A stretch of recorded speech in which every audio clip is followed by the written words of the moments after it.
Sunan Gresik menjadi wali pertama dalam jajaran Wali Songo. Sunan Gresik ini memiliki banyak julukan. Mulai dari sebagai bapak para wali hingga penyebar ajaran Islam pertama di Pulau Jawa. Beliau adalah bapak dari Sunan Ampel, dan merupakan kakek dari Sunan Bonang dan Sunan Derajat. Tidak diketahui secara pasti tanggal dan tahun kelahiran dari Sunan Gresik, tapi beliau ini meninggal di tahun 1419, tepatnya pada hari Senin 12 Rabiul Awal 822 Hijriah. Jika melihat dari silsilah keturunannya, Sunan Gresik ini merupakan keturunan ke-22 dari Nabi Muhammad melalui Siti Fatimah, yang menikah dengan Ali bin Abi Thalib. Hingga saat ini, asal-usul Sunan Gresik sebenarnya masih menjadi perdebatan. Ada yang mengatakan kalau beliau ini keturunan Arab, tapi ada juga yang mengatakan beliau keturunan dari Uzbekistan, dan ada juga yang mengatakan asalnya dari Persia. Sunan Gresik memiliki nama asli Maulana Malik Ibrahim.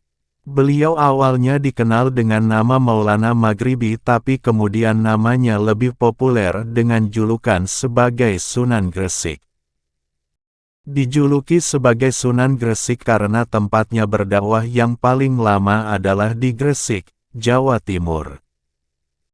Pada tahun 1371, Sunan Gresik pertama kali datang ke kota Gresik, dan mulai menyebarkan agama Islam dengan cara berdagang.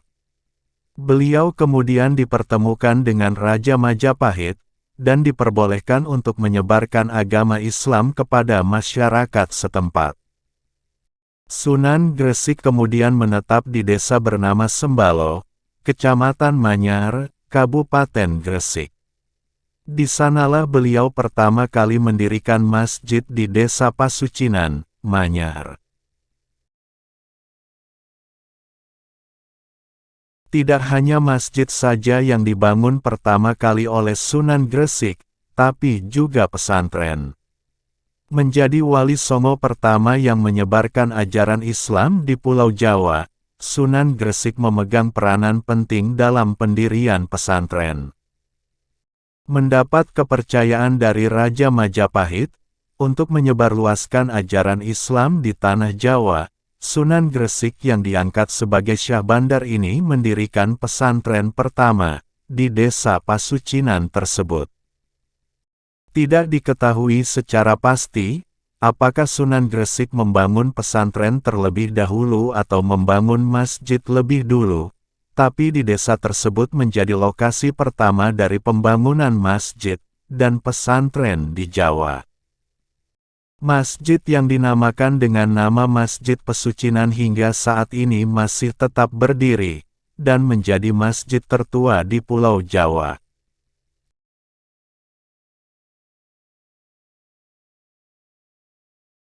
Pada masa-masa awal kedatangannya di tanah Jawa, Sunan Gresik mengalami sebuah kejadian saat beliau sedang mengembara.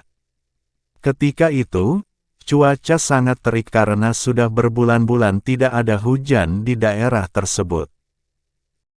Di tengah perjalanannya mengembara, beliau melihat banyak orang berkerumun sambil mengerumuni panggung bebatuan.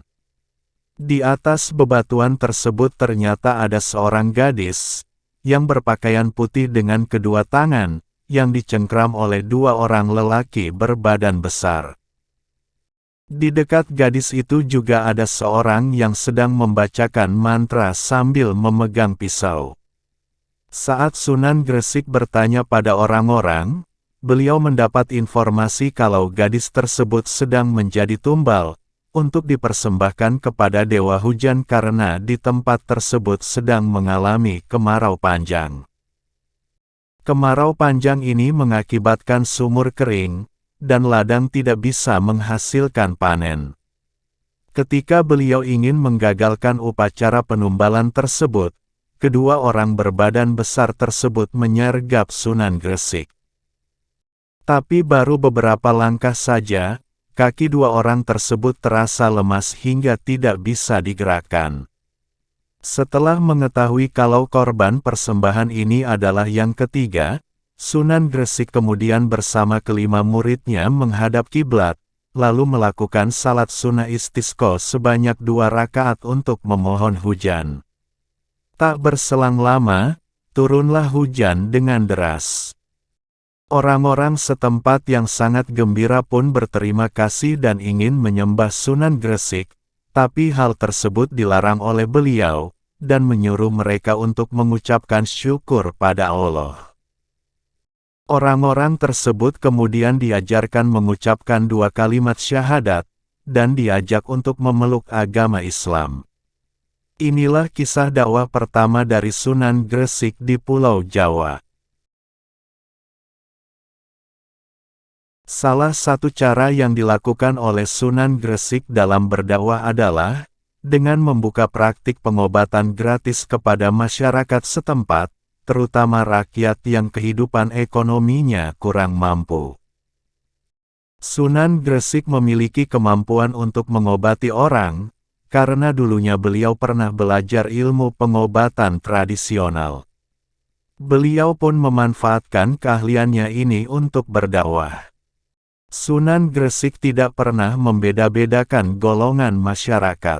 Baik itu golongan kelas bawah, tengah, hingga atas dianggapnya sama. Inilah yang membuat Sunan Gresik memiliki pengaruh kuat di masyarakat.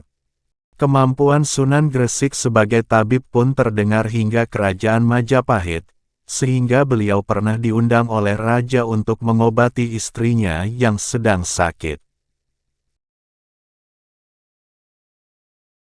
Cara berdakwah Sunan Gresik tidak hanya dengan pengobatan gratis saja, tetapi beliau juga berdakwah dengan cara bertani dan bercocok tanam.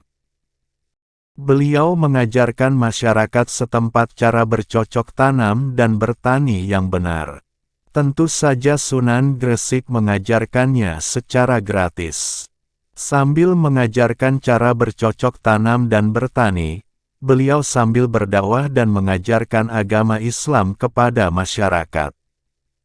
Dengan begitu, masyarakat tidak merasa dipaksa untuk memeluk agama Islam. Selain dengan bercocok tanam dan bertani, Sunan Gresik juga mengajarkan tentang cara berdagang dari hasil tanam tersebut. Cerita sejarah dari Sunan Gresik ternyata sangat menarik untuk diketahui ya sahabat. Semoga cerita ini bisa menambah pengetahuan sahabat tentang Wali Songo.